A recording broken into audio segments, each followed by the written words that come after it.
Hello दोस्तों, आपका स्वागत है हमारे चैनल पर।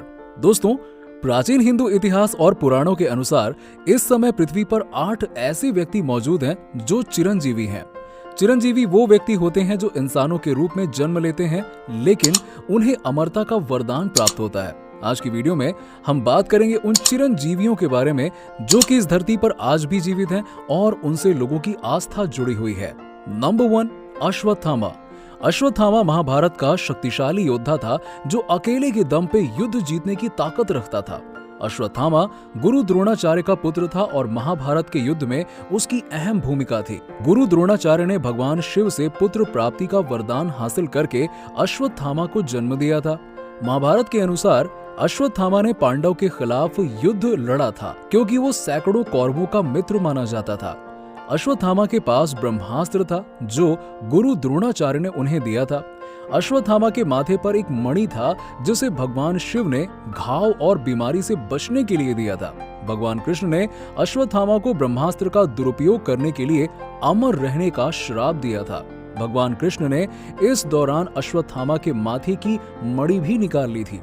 अश्वत्थामा आज के समय अमर माने जाते हैं, लेकिन हाँ, कृष्ण के श्राप के अनुसार उनके माथे पर ऐसा घाव है जो कभी नहीं भरेगा। नंबर 2, विभीषण। विभीषण रावण का सबसे छोटा भाई था। विभीषण वो व्यक्ति था जिसने प्रभु राम की रावण के साथ लड़ाई में मदद की थी। विभीषण दानव जाति में पैदा हुआ था, लेकिन सत्य के मार्ग पर चलना उसकी खास बात थी। रावण, कुंभकर्ण और विभीषण जब कुमार अवस्था में थे तब उन्होंने भगवान ब्रह्मा से प्रार्थना करके वरदान मांगा था। रावण ने उस दौरान शक्ति और मजबूती का वरदान मांगा था।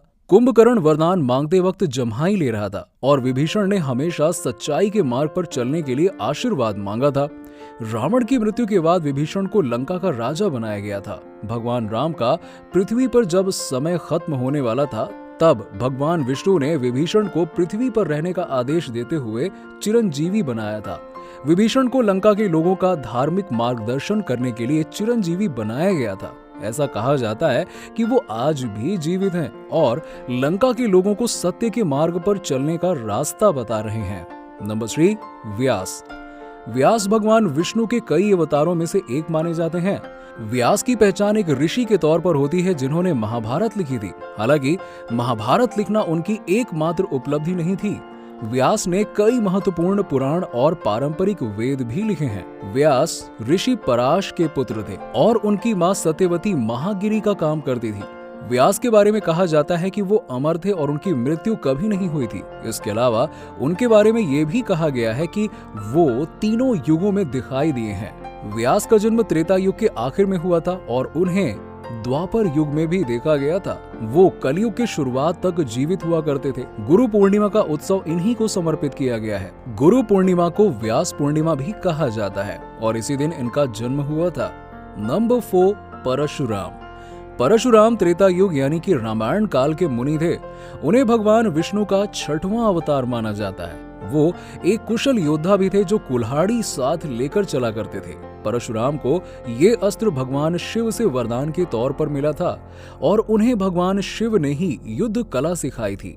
परशुराम का जन्म ब्राह्मण परिवार में हुआ था और उनके पिता ऋषि जमदग्नि पहले ब्राह्मण योद्धा माने जाते थे। भगवान परशुराम का जिक्र रामायण, महाभारत और कई पुराणों में मिलता है। परशुराम को लेकर ये मान्यता है कि वो द्वापर युग से अमर हैं। इसके अलावा काल्की पुराण में ये जिक्र किया गया है कि वो भगवान विष्णु के 10वें और आखिरी अवतार कल्की के मार्शल गुरु होंगे। हालांकि ये पहली बार नहीं होगा कि जब भगवान विष्णु का 6वां अवतार किसी अन्य अवतार से मुलाकात करेगा। रामायण के अनुसार भगवान राम सीता के स्वयंवर से जब अयोध्या लौट रहे थे तब परशुराम की मुलाकात भगवान राम से हुई थी जो कि विष्णु ही हैं। नंबर 5, मार्कंडेय। भृगु काल के ऋषि मार्कंडेय भगवान शिव के भक्त हुआ करते थे। ऋषि मार्कंडेय का जन्म भगवान शिव के वरदान से हुआ था। मार्कंडेय के पिता का नाम मृकंदु और माता का नाम मरुदमती था। मार्कंडेय के पिता ऋषि मृकुंद और माता मरुदमती को वरदान देते वक्त भगवान शिव ने 2 शर्तें रखी थी। भगवान शिव की पहली शर्त यह थी कि उन्हें वरदान में ऐसा पुत्र मिलेगा जो बहुत बुद्धिमान होगा, लेकिन उसकी किस्मत में अल्पायु में मृत्यु लिखी होगी। इसके अलावा दूसरी शर्त यह थी कि उनका पुत्र बुद्धिहीन होगा लेकिन वो लंबे समय तक जीवित रह पाएगा। इस स्थिति में मार्कंडेय के पिता ने ऐसे पुत्र की मांग की जो बुद्धिमान तो था लेकिन उसकी किस्मत में अल्पायु में मृत्यु लिखी थी। ऋषि मार्कंडेय वरदान के मुताबिक बहुत बुद्धिमान थे और उम्र के 12वें वर्ष तक उन्होंने वेद और शास्त्र का काफी सारा ज्ञान प्राप्त कर लिया था। हालांकि उनकी मृत्यु 16 वर्ष की आयु में तय थी। मार्कंडेय ने उनकी मृत्यु टालने के लिए सहाय पर्वत पर तपस्या की थी। मृत्यु के दिन जब यमराज उनके प्राण लेने आए तब भगवान शिव खुद उन्हें बचाने आए थे। इस दौरान दोनों के बीच लड़ाई हुई थी और यमराज को खाली हाथ वापस जाना पड़ा था। ऐसा माना जाता है कि इस घटना के बाद ऋषि मार्कंडेय अमर हो गए और वो आज भी धरती पर मौजूद हैं।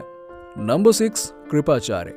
कृपाचार्य महाभारत के अद्भुत और महत्वपूर्ण पात्रों में से एक थे। कृपाचार्य महर्षि गौतम शरद्वान के पुत्र थे। महर्षि शरद्वान जब तपस्या कर रहे थे तब इंद्र ने उनकी तपस्या भंग करने के लिए जानपदी नाम की देवकन्या भेजी थी।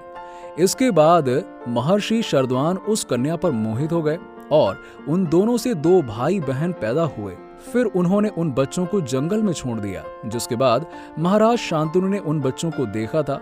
महाराज शांतनु उन बच्चों को महल ले आए और उनका नाम कृपी और कृपा रख दिया। इसके बाद कृपा नाम का बालक कृपाचार्य नाम से मशहूर हुआ और कृपी का विवाह द्रोणाचार्य से हुआ। महाभारत में कृपाचार्य कौरवों और पांडवों के गुरु हुआ करते थे। ऐसा कहा जाता है कि रणभूमि में कृपाचार्य की ताकत 60,000 योद्धाओं के बराबर थी। महाभारत में उन्हें उनकी निष्पक्षता के लिए जाना जाता है। भगवान कृष्ण ने उनकी निष्पक्षता देखते हुए अमर रहने का वरदान दे दिया था। नंबर 7, बाली। बाली हिरण्यकश्यप के वंशज थे, इसीलिए उन्हें असुरों का राजा कहा जाता था। बाली को महाबली नाम से भी जाना जाता था और वो एक धार्मिक राजा माने जाते थे। बाली प्रहलाद के पौत्र थे जो भगवान विष्णु के भक्त हुआ करते थे। बाली के पिता विरोचन का वध इंद्रदेव ने किया था, इसीलिए वो तीनों लोक अधीन करना चाहते थे। इसके लिए बाली ने दिव्य शक्तियां हासिल की और तीनों लोकों पर कब्जा कर लिया। इसके बाद इंद्रदेव की माता देवी अदिति ने तमाम देवताओं समेत भगवान विष्णु से मदद की गुहार लगाई। फिर भगवान विष्णु ने वामन अवतार लिया और बाली के द्वार जा पहुंचे। राजा बाली ने भी उस बाल ब्राह्मण का स्वागत किया और कुछ मांगने के लिए प्रोत्साहित किया। इसके बाद बाल ब्राह्मण ने 3 पग जमीन मांग ली, जिसके लिए राजा बाली खुशी खुशी राजी हो गए।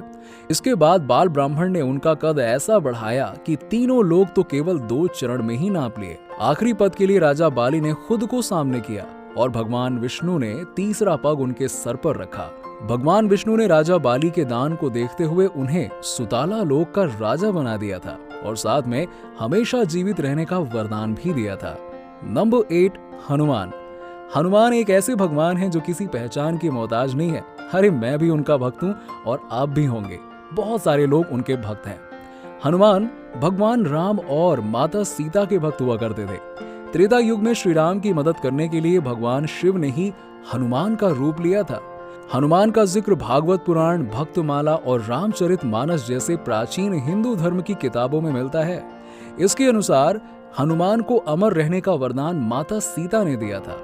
इन किताबों में यह कहा गया है कि जब भगवान राम का संदेश लेकर हनुमान अशोक वाटिका पहुंचे तब माता सीता ने उन्हें अमर रहने का वरदान दिया था। हनुमान रामायण के अहम पात्र तो थे ही, लेकिन वो महाभारत में भी दिखाई दिए थे। महाभारत में हनुमान की मुलाकात भीम से हुई। भीम जब जंगल से लौट रहे थे तब हनुमान जी ने बंदर का रूप लेकर भीम का रास्ता रोका था।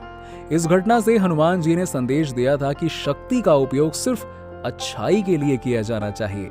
इसके अलावा भगवान श्री कृष्ण के कहने पर हनुमान ने अर्जुन की रक्षा की थी।